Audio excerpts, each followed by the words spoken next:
Hi, this is Steve Davis over at Total Wealth Academy, and this is the Total Wealth Academy video podcast. Today, what we're going to talk about is what separates the middle class from the wealthy in how they think about money.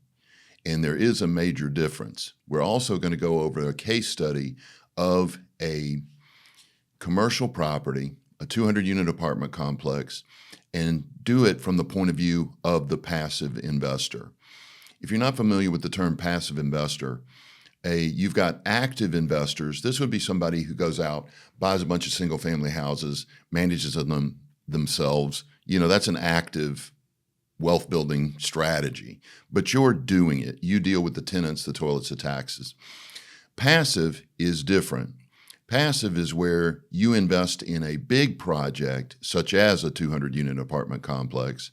You're the passive investor, also known as an LP or limited partner, in the deal. You don't do anything. There's a person in the deal called the sponsor. The sponsor or syndicator is the person who does all the work. They locate the deal, negotiate the deal, close the deal, manage the deal, sell the deal. They do all the work. We, as passive investors, just put up some of our money. And I'm going to show you how that works and why this is what the wealthy do that the poor middle class just don't do. So the first concept that we want to address is the simple concept of where money comes from. I have asked this in front of crowds of 30 people, 3,000 people, and I get similar answers each time that I do it. A very small group will say, money comes from the big corporations, that they produce and add value to the economy, and that's what creates money. Other people will say it's the banks. The banks, they've got all the money, that's where money comes from. But the most popular is that money comes from the government. Money comes from the government. And the truth is, none of those answers are correct. None of those answers are correct. They're all false. First thing you want to think about is this. Let's talk about the government first. Does the government have any money?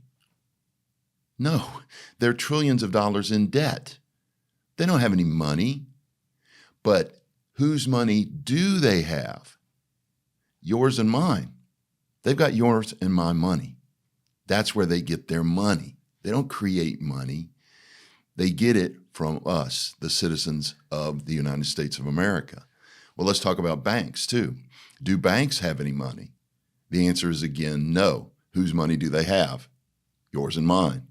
And you look at the big corporations, whose money do they have? We bought the stocks. They've got our money. So it starts to lead you to the actual answer.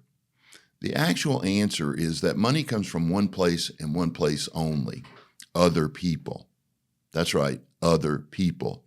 If you want more money in your pocket, it has to come out of someone else's pocket. And to deserve that, what you've got to do is either add value or provide a service to other people that deserves them giving you their money. In the real estate context, this is the difference between the speculator and the investor. The speculator is the person who adds value with real estate. This would be the wholesaler or the flipper. They show you on TV, flipping, and they call it investing. It's actually not. It's speculation. It's earned income. It's even taxed as earned income. So keep that in mind. But what they do is they go out and they find, whether it's a wholesaler or a flipper, they go out and they find distressed property. It could be distressed through death, loss of job, traveling, or moving. But primarily it's due to deferred maintenance. The property's just a piece of crap. And they buy these piece of crap properties, they fix them up, make them perfect, and then sell them for a profit. But again, that's earned income. It's not investing. You got to keep that in mind so you're not deceived by what they show you on TV. But that's add value. How do they make money? They added value to another family's life. That other family could not have gone in there, bought that beat up house and fixed it up as effectively as a well-trained professional investor can. So you're adding value to the lives of other people, and that's how you make money flipping. And think about this. Did that family that bought the house, did they even bring their money? No, they didn't even bring their money. They went to the bank and got a loan. They borrowed our money. So it's all about other people.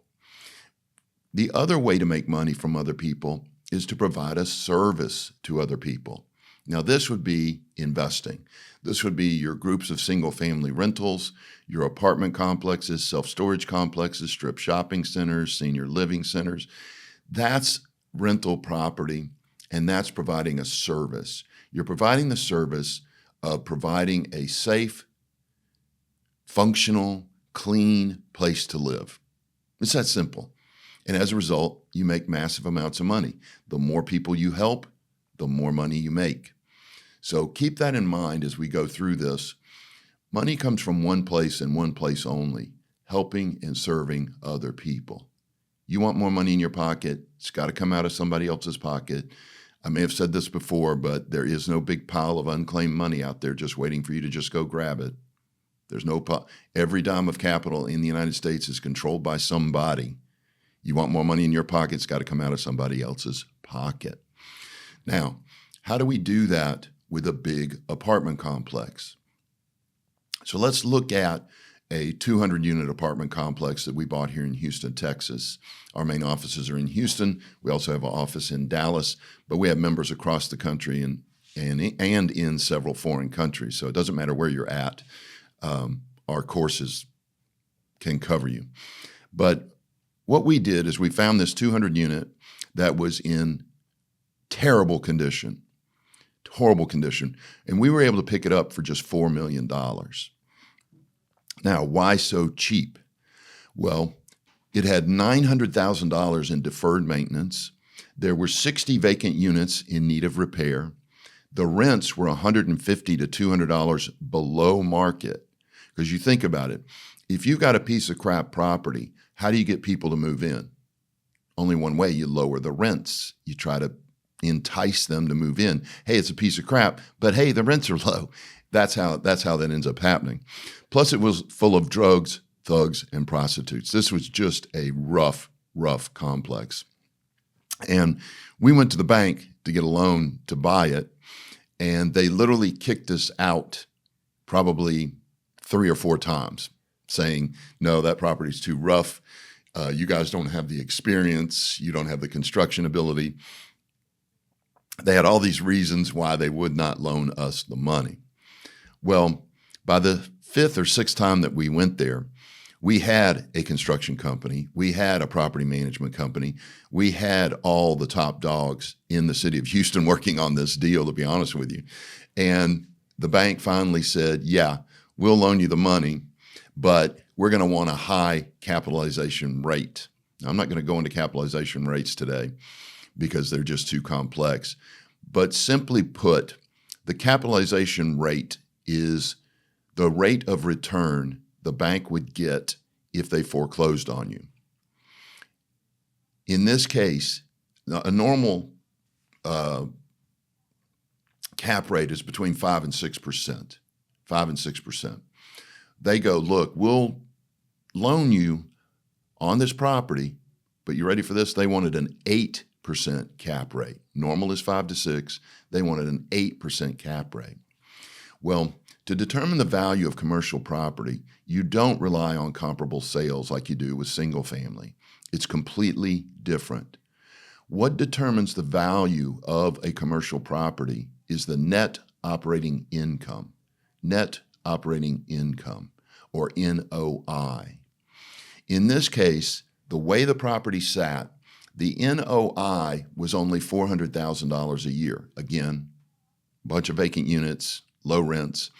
So they only had $400,000 a year in NOI.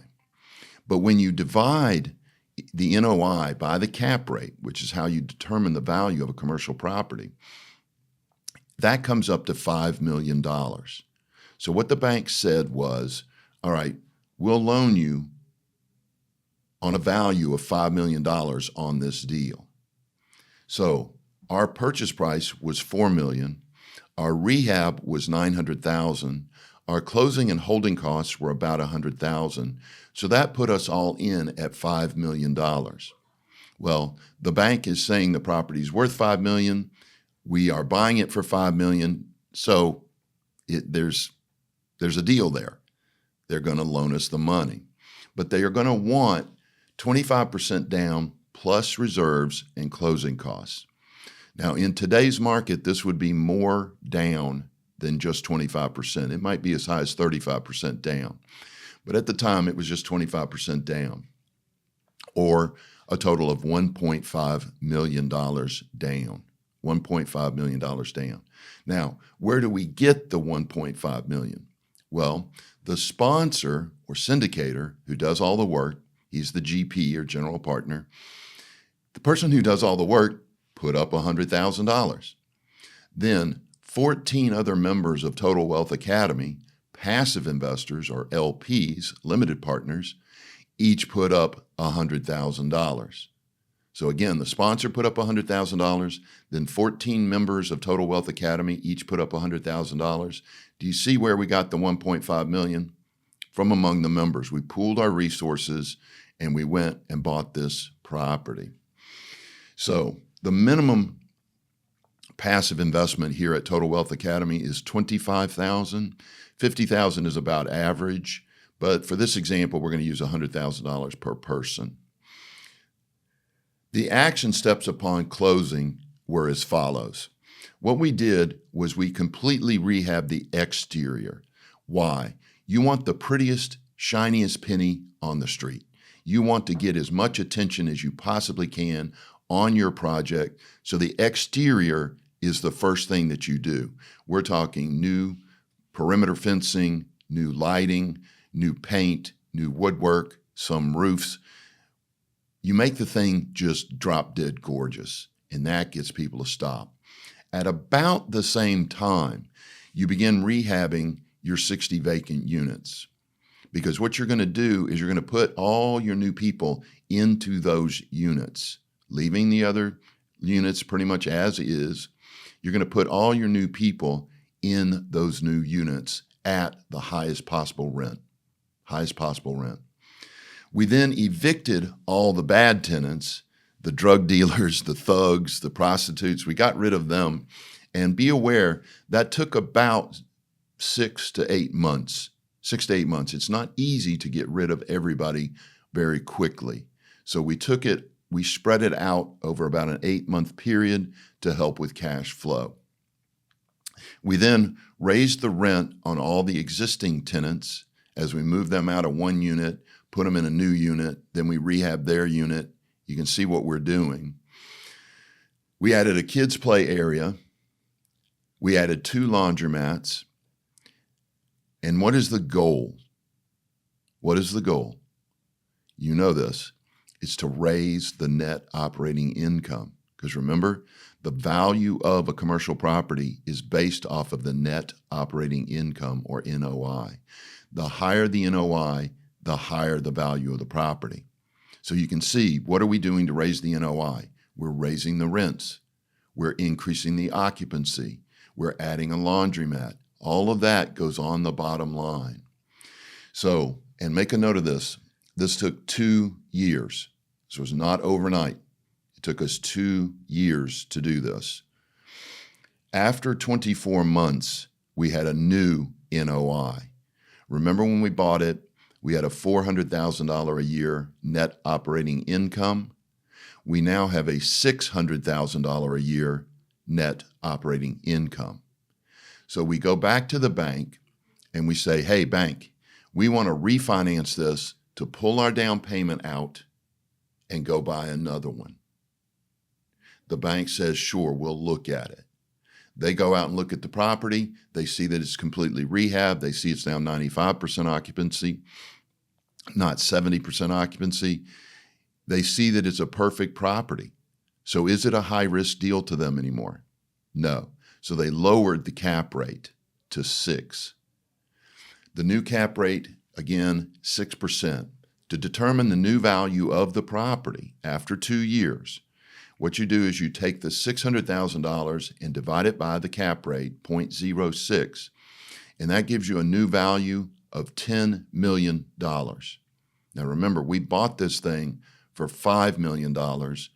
2 years later, it's worth $10 million, all from just increasing the net operating income and, of course, having the lower cap rate. We refinanced and netted $4 million. We refinanced and we netted $4 million. How is that distributed? Well, 25% of the $4 million goes to the sponsor or the general partner, so they got $1 million. The passive investors got 75% or $3 million.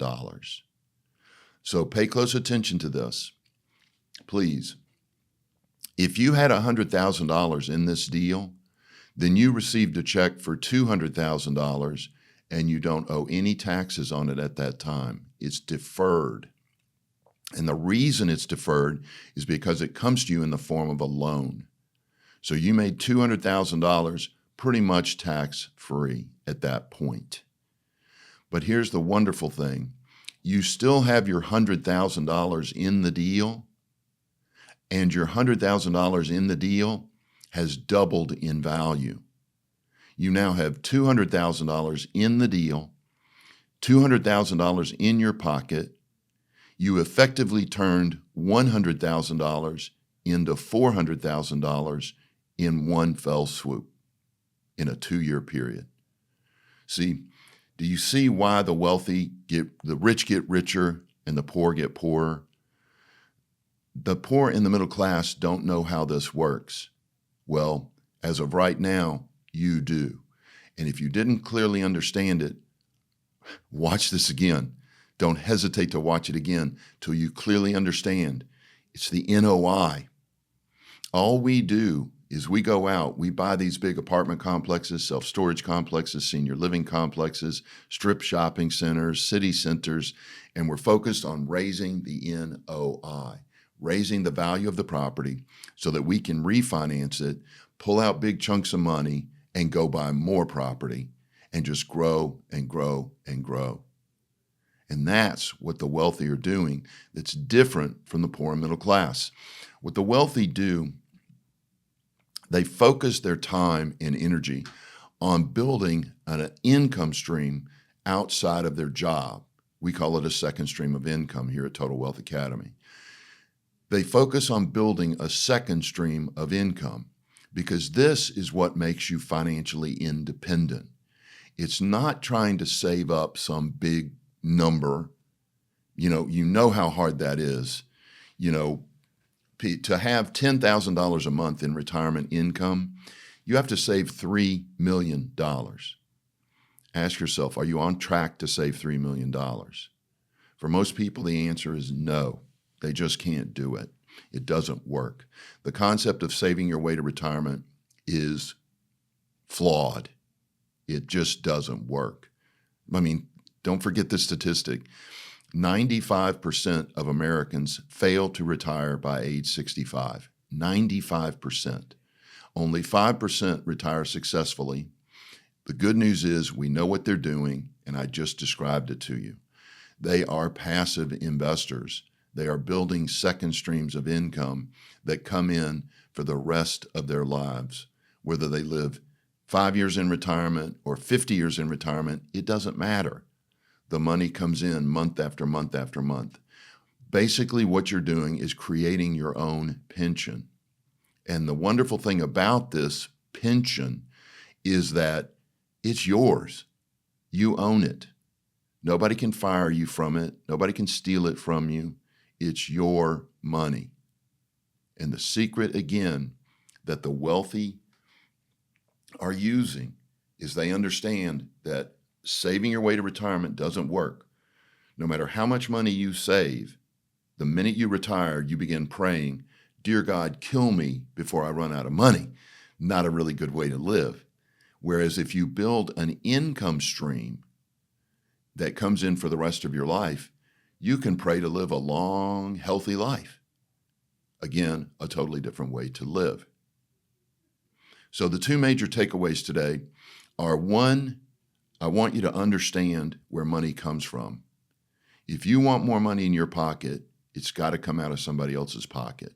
Money comes from helping and serving other people.